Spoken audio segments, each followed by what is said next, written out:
ഗ്രേപ്സിൻ്റെ BSA യുടെ വിശേഷങ്ങളിലേക്ക് bed side അസിസ്റ്റൻറ്റിൽ നമ്മളത് ഇൻസ്റ്റാൾ ചെയ്യുന്നത് മുതൽ ഇനിഷ്യൽ അസസ്മെൻറ്റും കെയർ പ്ലാനും ഒക്കെ എങ്ങനെയാണ് വിസിബിലിറ്റി കിട്ടുന്നത്, എങ്ങനെയാണ് ആഡ് ചെയ്യുന്നതെന്നൊക്കെ കണ്ടു. അത് ആര് ഏത് ദിവസമാണ് എൻട്രി ചെയ്തതെന്നൊക്കെ അതിൻ്റെ ആ ഡീറ്റെയിൽസിൻ്റെ ബോട്ടം സൈഡിൽ ഇൻഡിക്കേറ്റ് ചെയ്തിട്ടുണ്ടാവും.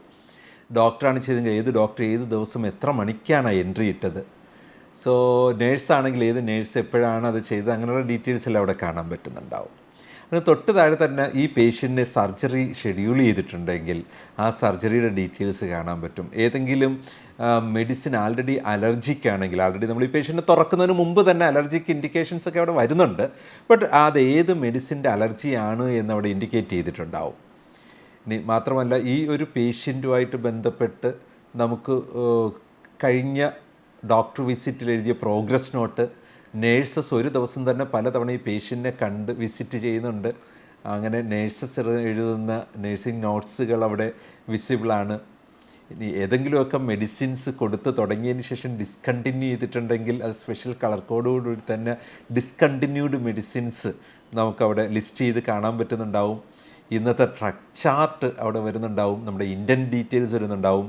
ഇനി പറഞ്ഞതിൽ കൂടുതൽ പല ഫങ്ഷൻസും അവിടേക്ക് എത്തുന്നുണ്ട്. ഇങ്ങനെ നമുക്കൊന്ന് സ്ക്രോൾ ചെയ്താൽ ശരിക്കും പറഞ്ഞാൽ ആ പേഷ്യൻറ്റിൻ്റെ ബേസിക് ആയിട്ടുള്ള അഡ്മിഷനുമായിട്ട് ബന്ധപ്പെട്ട എല്ലാ ഇൻഫർമേഷൻസും അവിടെ ഉണ്ട്. ഇനി ഈവൻ ആ ട്രക്ക് ചാർട്ടിലേക്ക് നമ്മൾ നോക്കിയാൽ ഗ്രീൻ കളറിൽ കുറേ മെഡിസിൻസ് കാണാൻ പറ്റും, റെഡ് കളറിൽ അപൂർവമായിട്ട് ചിലപ്പോൾ അവിടെ ഒരു മെഡിസിൻ്റെ പേര് കണ്ടേക്കാം, ബാക്കി കുറേ മെഡിസിൻസ് ബ്ലാക്ക് കളറിലുണ്ടാവും. എന്താണ് ഇതിൻ്റെയൊക്കെ ഡിഫറൻസ്?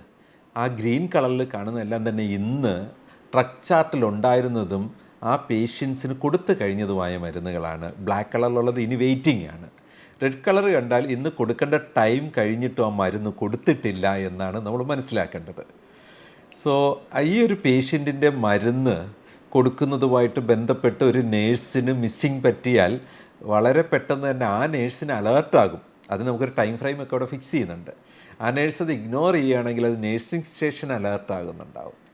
ഇനി ആ നേഴ്സിംഗ് സ്റ്റേഷൻ അലേർട്ടിന് നമുക്കൊരു ടൈം ഫിക്സ് ചെയ്യാം. ആ ടൈമിൽ ആ നേഴ്സിംഗ് സ്റ്റേഷനിൽ ആരും അത് ടേക്ക് കെയർ ചെയ്യുന്നില്ല, മെഡിസിൻ അഡ്മിനിസ്റ്റർ ചെയ്യാനായിട്ട് മുമ്പോട്ട് പോകുന്നില്ല എന്നുണ്ടെങ്കിൽ അത് നേഴ്സിംഗ് സൂപ്രണ്ട്, നമ്മുടെ NSD എന്ന് പറഞ്ഞാൽ വളരെ മനോഹരമായ നേഴ്സിംഗ് സൂപ്രണ്ട് ആപ്ലിക്കേഷനുണ്ട്, അതിലേക്ക് അലേർട്ട് വരുന്നുണ്ടാവും. സോ അതിനും ഒരു പർട്ടിക്കുലർ ടൈം ഫ്രെയിം നമുക്ക് കൊടുക്കാൻ പറ്റും. നേഴ്സിംഗ് സൂപ്രണ്ട് ഇഗ്നോർ ചെയ്യുന്ന സംഭവിക്കുന്ന സാഹചര്യം ഉണ്ടായാൽ അത് അറിയിക്കേണ്ട ഡോക്ടേഴ്സിനെല്ലാം സോഫ്റ്റ്വെയർ ഇമ്മീഡിയറ്റ് ആയിട്ട് അറിയിക്കുന്നുണ്ടാവും. അത്തരത്തിൽ വളരെ കണക്റ്റഡ് ആണ്. ആ ലെവലിൽ എത്തില്ല, ഒരു മൾട്ടി ലെയർ അലേർട്ട് സിസ്റ്റമാണ്. അതിനു മുമ്പ് തന്നെ മിക്കവാറും നമ്മുടെ അൾട്ടിമേറ്റ് ടാർഗറ്റ് എന്താണ്? പേഷ്യൻസിൻ്റെ ട്രീറ്റ്മെൻറ്റ് ആക്യുറസി കീപ്പ് ചെയ്യുക, ട്രാൻസ്പെറൻ്റ് ആയിരിക്കുക എന്നതാണ്. അതുകൊണ്ട് തന്നെ നമുക്കിതിൽ ഒരു പേഷ്യൻ്റ് ആ മരുന്ന് നമുക്ക് അബദ്ധത്തിൽ ഒരു ടൈം വിട്ടുപോകാം, എന്നാൽ സോഫ്റ്റ്വെയർ തന്നെ നമ്മളത് ഓർമ്മിപ്പിച്ച് ആ പേഷ്യൻ്റ് ആ മരുന്ന് കൊടുക്കുന്നതിനെക്കുറിച്ച് ഓർമ്മിപ്പിച്ചുകൊള്ളും. നമ്മൾ അടുത്ത 15 മിനിറ്റിൽ തന്നെ ഈ അലേർട്ട് കിട്ടുന്നതുകൊണ്ട് അവിടെ പോയി ആ റൂമിലോ വാർഡിൽ പോയി ആ പേഷ്യൻ്റ് ഡ്രഗ് കൊടുക്കുന്നതിനും സപ്പോർട്ട് ചെയ്യുന്നതിനും അതൊരു സഹായകരമാണ്. എങ്ങനെയാണ് ഇതെല്ലാം ഫിക്സ് ചെയ്യുന്നത്?